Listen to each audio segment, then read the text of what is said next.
Assalamualaikum warahmatullahi wabarakatuh. Selamat pagi buat adik-adik semua. Gimana kabarnya hari ini? Masih semangat belajar? Oke, jadi kakak rasa adik-adik harus tetap semangat belajar ya, karena kalian ini adalah calon-calon penghuni perguruan tinggi negeri favorit se-Indonesia. Kembali lagi dalam program edukasi andalan kita, Smart School, generasi smart, berkarakter, cerdas Ki.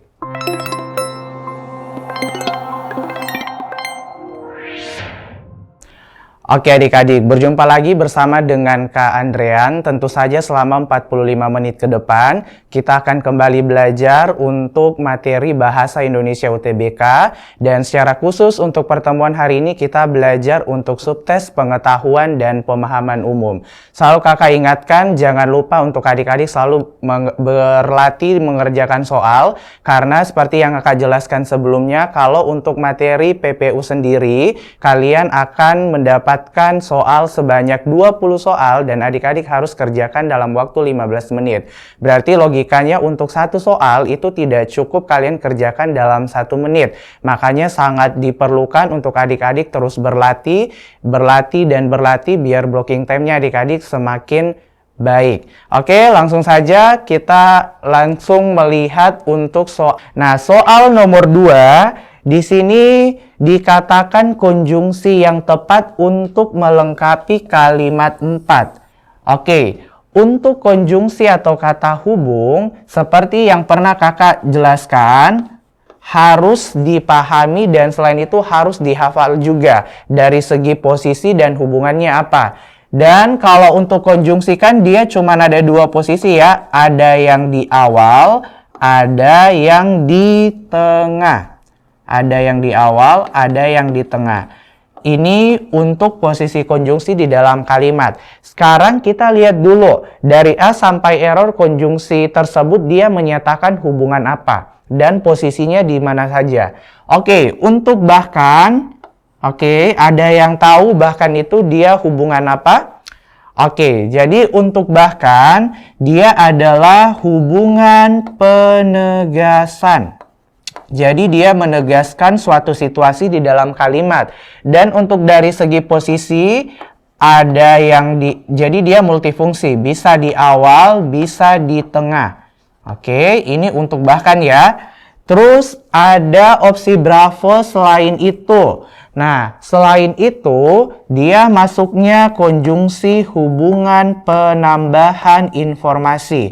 Untuk selain itu dia pakai di dalam kalimat menggunakan konjungsi yang posisinya ada di awal. Nah, jadi ingat, selain itu cuman posisinya ada di awal kalimat.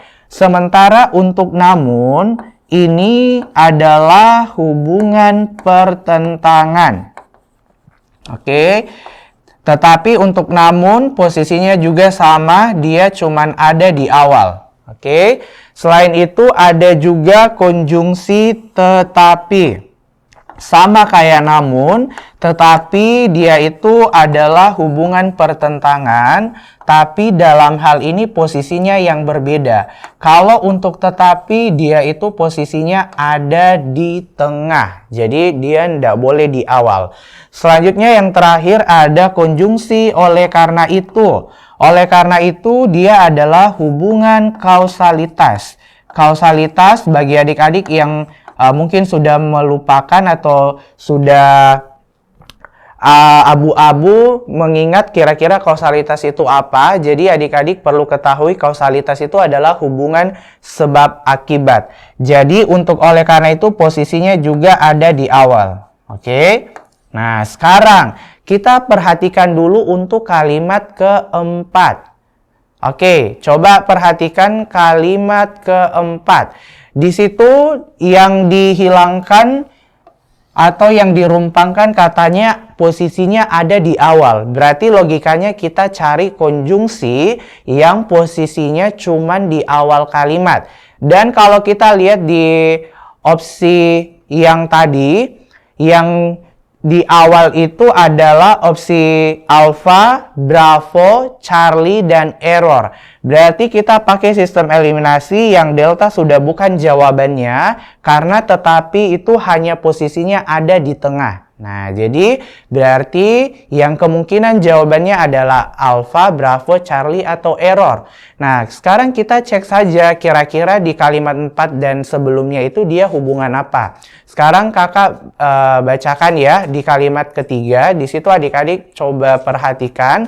Dikatakan di satu sisi, magang diperlukan sebagai wadah meningkatkan kompetensi manusia. Berarti mahasiswa. Berarti dalam hal ini adalah sisi positif.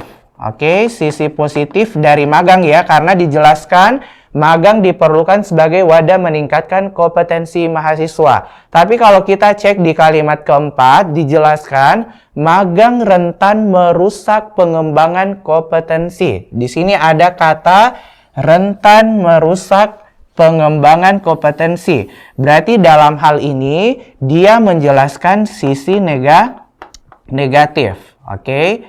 Berarti hubungan antara kalimat 4 dengan kalimat sebelumnya yaitu kalimat ketiga, yaitu ada yang membahas sisi positif dan ada yang membahas sisi negatif. Berarti kalau kita lihat spesifik di dalam soal, harusnya dia hubungan pertentangan, karena dia bertentangan pembahasannya. Yang satu bahas sisi positif, yang satunya lagi membahas sisi negatif. Jadi ada perlawanan pembahasan atau pertentangan. Dan untuk pertentangan yang di awal otomatis pakai konjungsi namun. Berarti untuk yang di soal nomor 2 jawabannya itu adalah bagian Charlie, yaitu namun pertentangan yang posisinya di awal. Nah, makanya kakak bilang untuk konjungsi adik-adik harus selain dipahami, dihafal dari segi hubungannya apa dan juga posisinya di mana saja di dalam kalimat supaya kita bisa menjawab dengan memakai sistem eliminasi. Jadi untuk nomor 2 jawabannya adalah bagian Charlie ya. Dan bagi adik-adik yang mungkin mau mereview atau mau menonton kembali, kalian bisa nonton di channel Smart School Pemprov Sulawesi Selatan di YouTube. Dan jangan lupa di subscribe, di komen, dan di like. Dan apabila adik-adik ada yang kurang memahami atau mungkin ada yang mau ditanyakan perihal materi hari ini, kalian bisa DM kakak lewat IG-nya kakak Andrean Jones. Nah, jadi selalu kakak ingatkan, selalu berlatih mengerjakan soal, karena seperti yang tadi kakak katakan, PPU 20 soal dikerjakan 15 menit. Jadi satu soal cuman sepersekian detik waktunya. Jadi kita harus pintar-pintar blocking time, dan selalu kakak ingatkan tetap semangat untuk selalu berlatih mengerjakan soal. Saya atas nama Andrean Jones Reil pamit undur diri. Sekian dan terima kasih.